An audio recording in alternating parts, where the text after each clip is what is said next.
Hi everyone, welcome to Ballads and Bards. It's been a while. I'm C.A. Watts, still your content curator, but we've definitely had a bit of a hiatus here. The end of August and September had a second COVID lockdown happen here on the east coast of Australia, meaning that there was quite a number of months there where all of us were just hitting the ground running, trying to make sure that our families were taken care of. Since then, we have definitely branched out into some other types of content.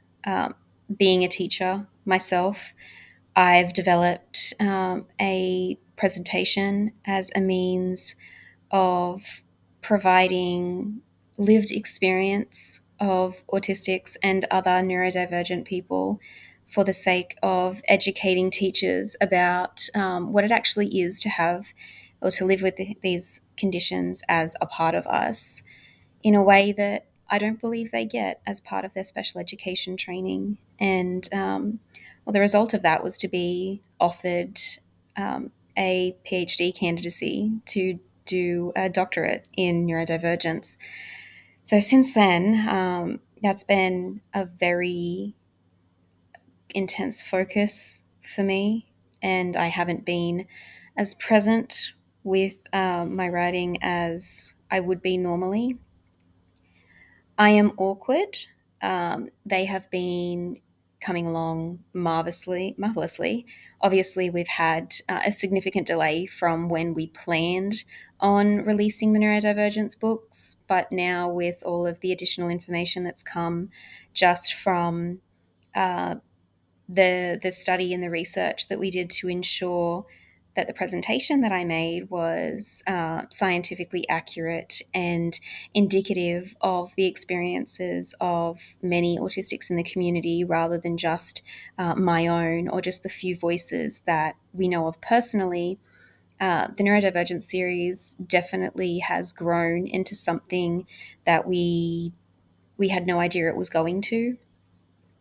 It has the final touches being put onto the illustrated pages. And after that, we do still need to tweak some of the editing again, just because our knowledge base has grown so much. And Awkward is definitely set on ensuring the accuracy of these stories for the sake of making sure that the stories that are told have the impact that they need to in order to make real change for the generation that's growing up, being autistic and ADHD, OCD, having anxiety disorders, uh, all of the things that make a neurodivergent, trying to get as much mainstream understanding out there as we can to hopefully give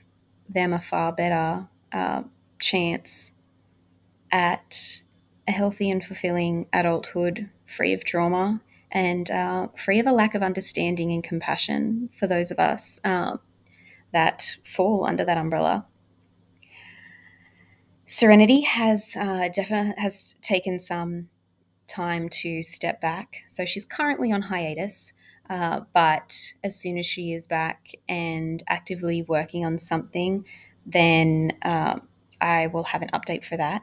In the meantime, her second fairy tale romance book is still being released in either April or May of this year.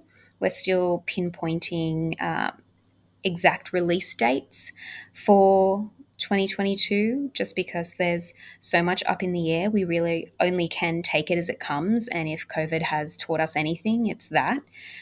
Um, Definitely a harsh lesson for an office full of neurodivergent people who crave and need the routine and the structure and the knowledge of the familiarity to know what's happening and what's coming next. The world has definitely changed for us. The idea that everything can be knowable is definitely not a thought in our minds anymore.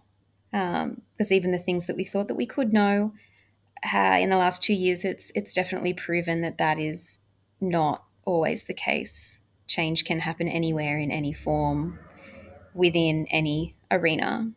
And I do hope that we've grown from that. But it has meant that we have had to come together to support each other in those harder times when the changes that were happening were just something we had no idea whether or not we could cope with.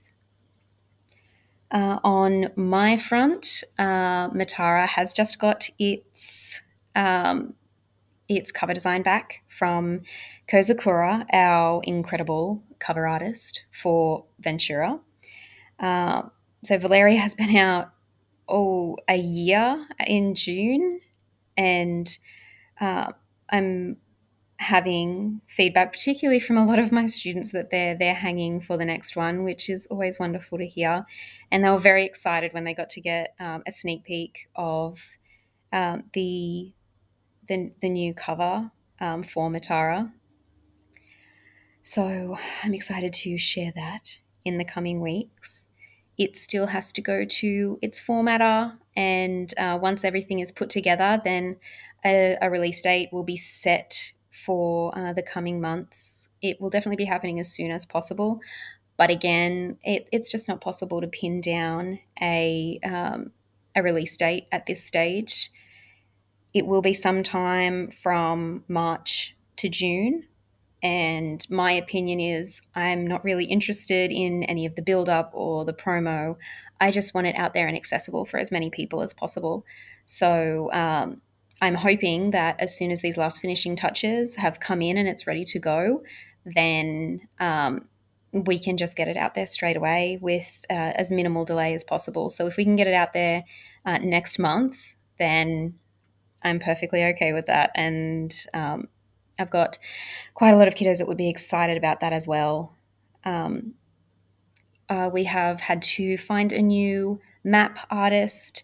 We are so incredibly grateful for Jamie Hall, who was an amazing map artist. He turned my bits and pieces clip arted maps made in Word into incredible pieces for Valeria, and to know that he is no longer available for us for the upcoming books was definitely a cause of concern, because I wanted the consistency across all of the Venturan World maps. But we are so thrilled for him to have been offered the opportunity that he has, which is why he's not available for us. But we definitely wish him the best, and we're so grateful that he was able to be with us for as long as he was.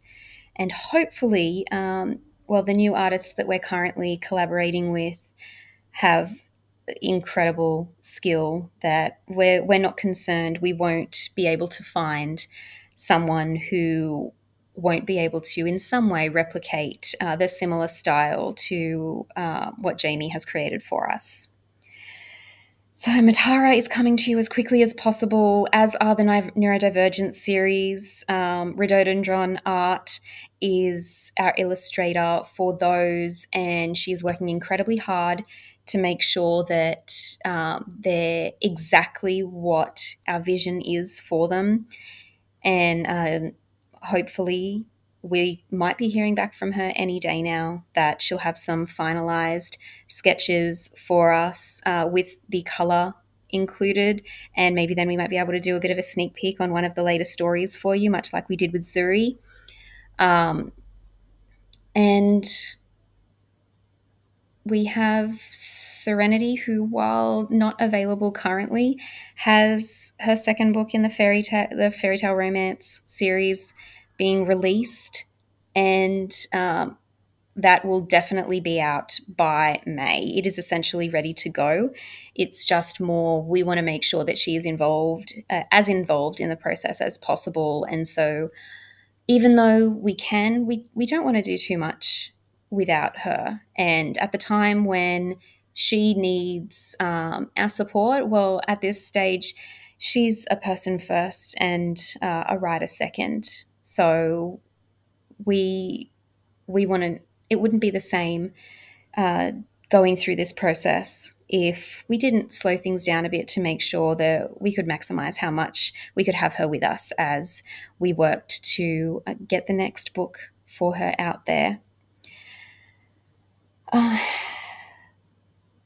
Ballads and Bards has grown and changed so much in the last year.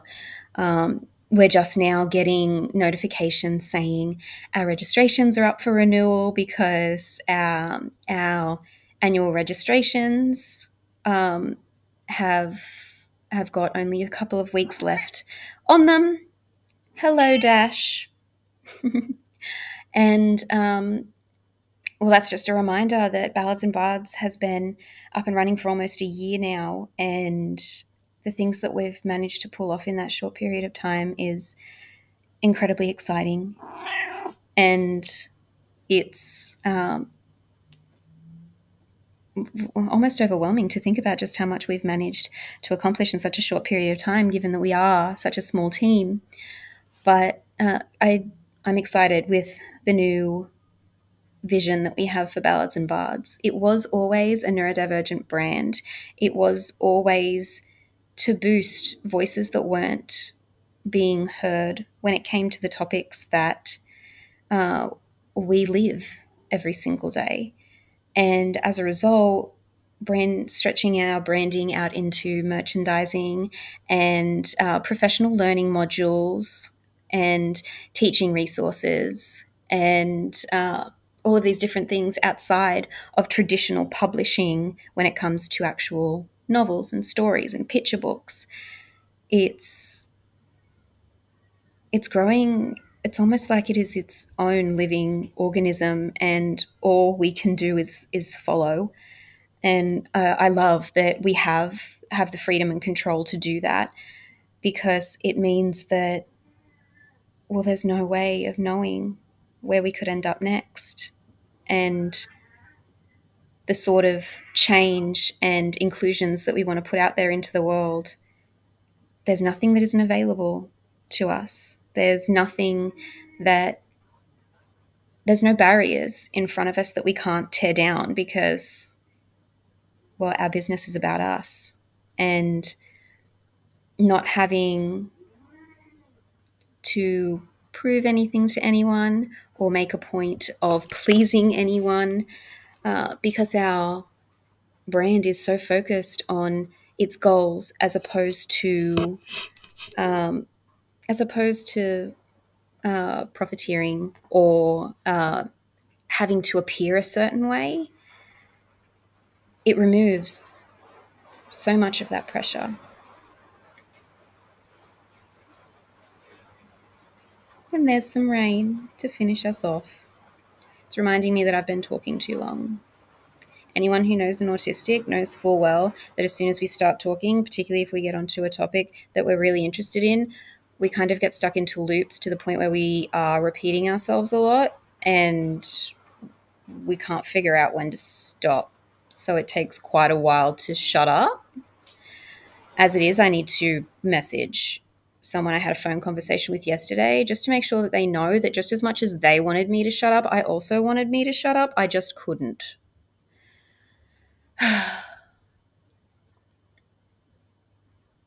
Ballads and Bards.